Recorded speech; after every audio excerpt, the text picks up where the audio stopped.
वसीयत और जाने वाले के यहाँ वसीयत की बड़ी ताकीद है। वसीयत की तमाम वसीयतों में एक वसीयत है बेटा गुस्ल करने के बारे में बेटा 10 साल तक आज के ज़माने में मिना में मेरी आज़ादारी और मेरी मजलूमियत उसके लिए पैसे पे लग करके इमाम ये पैसा मेरी आज़ादारी का 10 साल तक आज के ज़माने में बिना में बताना लोगों को कि मैं मजलूम। ये इमाम ने अपनी शहादत से पहले ही अपनी मजलूमियत के इकरार का इंतज़ाम कर दिया, लेकिन एक जाने वाला ऐसा भी जा रहा है इंतज़ाम क्या करे।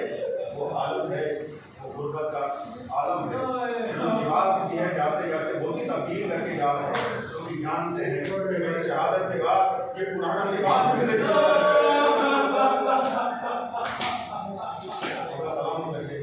इसी गम में रुकना आप कभी अकेले बैठ के सोचिए करबला, आप सोचिए कैसे इमाम जाने लगे तो वो लिबास का तब्दील करना कि हम बहुत सुनते हैं। अभी अकेले बैठ के इस लम्हे को सोचिएगा और ये कहना कि साहब वो लिबास वो पुराने लिबास कोहना लिबास इमाम ने दे दिया। इमाम इसलिए कर रहा है ताकि मुझे मालूम है तो ये गाँव में जब शहादत के बाद मेरे सामने लिबास नहीं रहे किस हालत से इमाम गुजरे। अय्याम अज़ा करीब है और मजलिस में शिरकत कीजिए, शहजादी को उनके लाल का गुस्सा कीजिए। अल्लाह सब बता रहा हूँ सलामत है दुनिया के किसको नसीब है। ये कहना है कि से रिवाज को बताते हैं ना बड़ा कैसा लम्हा था और ये सुनना अहले बैत के लिए कितना गरम होगा। उस बहन ने कैसे सुना होगा कि जो हर लम्हा अपने भाई की जिंदगी में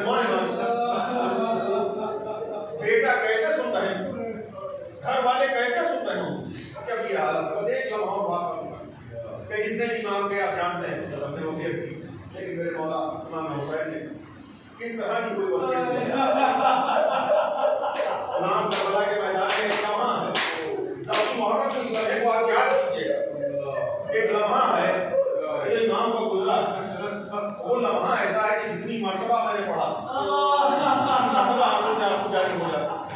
वो लम्हा ये है कि इमाम जब करबला के मैदान में पहुंचे और जब जंग शुरू हो गई तो आप सुनते हैं कि इमाम ने रजब पढ़ी और फिर वो जंग किए कि कूफे की दीवारों से फौजें टकरा रही, ये पूरा मंजर आपका सुना हुआ।